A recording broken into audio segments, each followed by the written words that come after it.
tough pill to swallow on our senior day. Thought our guys showed a really good fight for the vast majority of the game. It was a quick turnaround for us from Wednesday, and I thought our guys were very locked in our approach.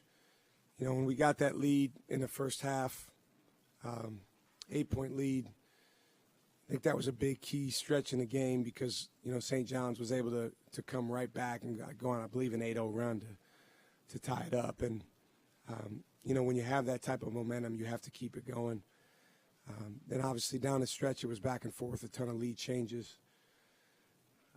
You know, free throws is something we certainly, you know, can point at that we have to do better, you know, to find a way to win a game like this.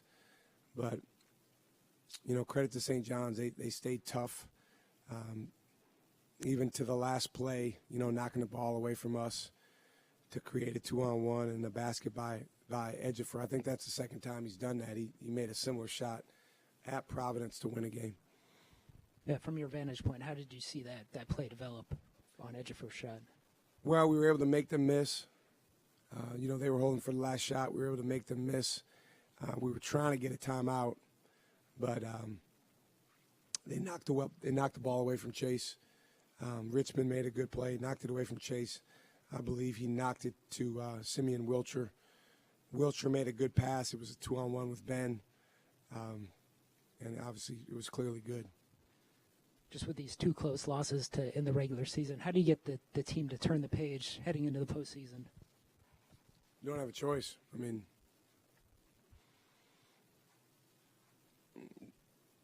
response is a huge key in our program, the ability to focus on the next most important thing. It's easy to say it, but the reason that we emphasize it is for times like this. You got to respond within the game, and then you got to respond between games.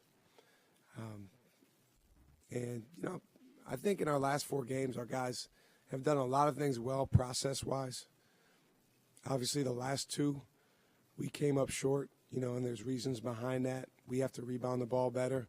I thought our guys did a good job rebounding on the offensive end. St. John's is tough. They're a load. You know, they can really move you physically. But how we turn the page is we get ourselves right physically. We get back on the practice court. We prepare for, I believe we play Xavier. I hadn't even really thought about it, but that's what someone said.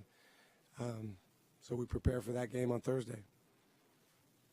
Coming down the stretch offensively, was the plan to have Jones beat his man and then kind of go from there? Yeah, I mean, with the way that they were defending us, that's the best bet most of the time. We did a couple other things to free other guys, but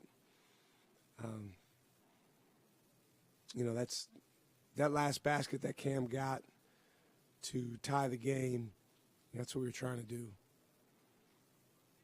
Just a game like this, back and forth, all the overtime and everything, what does it say for just what we might expect to see in the Big East tournament next week and just how we're kind of looking forward to what's going to come up there? Well, I think what it says is, I mean, toughness is the price of admission to even have a chance to win. Teams are fighting. Teams are battling. Teams are physical. Officials are letting a lot of things go, as they have all year. They're not going to change in the Big East tournament. And, you know, when you get to single elimination tournaments, you've got to find a way to just be 1 point better than the other team. You know, St. John's was 2 points better than us over 45 minutes. But you got a lot of good teams in this league that are going to be battling and fighting next week. Over the last 2 games, those are 2 really good opponents with UConn and St. John's. Even though unfortunately you didn't come out on top, what can you take from those games on the fight that your team showed? And throughout the end of the year, there's been more fight. Yeah, I mean, like I said, over the last 4 games, I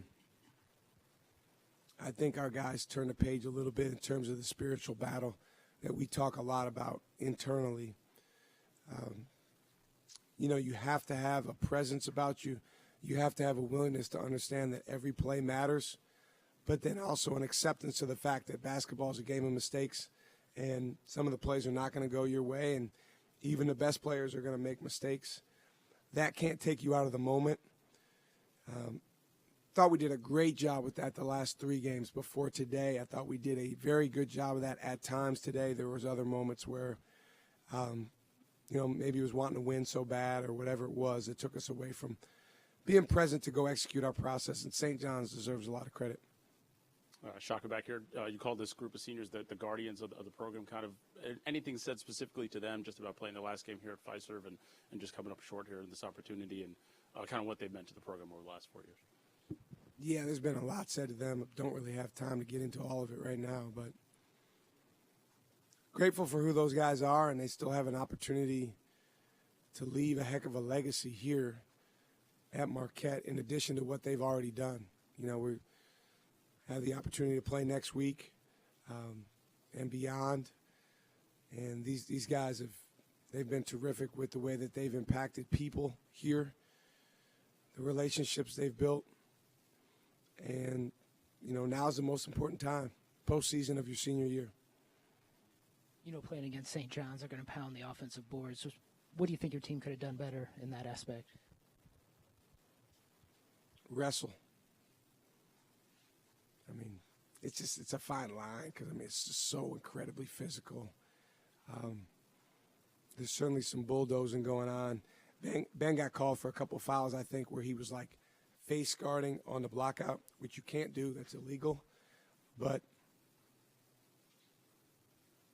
you have to do something to keep them from driving you into, the row where the cheerleaders sit.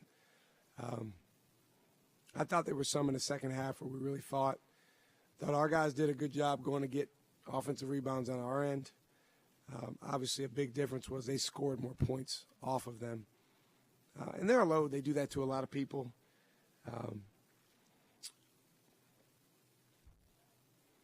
We make a few more free throws, and, you have to win games like this despite certain things like giving up offensive rebounds. And, we were close to doing that. Tough. You mentioned the free throws. How do you make sense of those free throw struggles this season?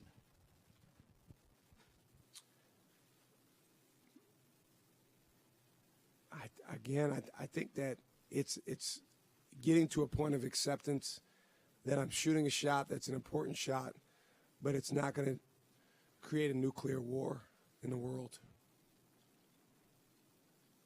It's a fine line. And then, just having the poise to shoot it in.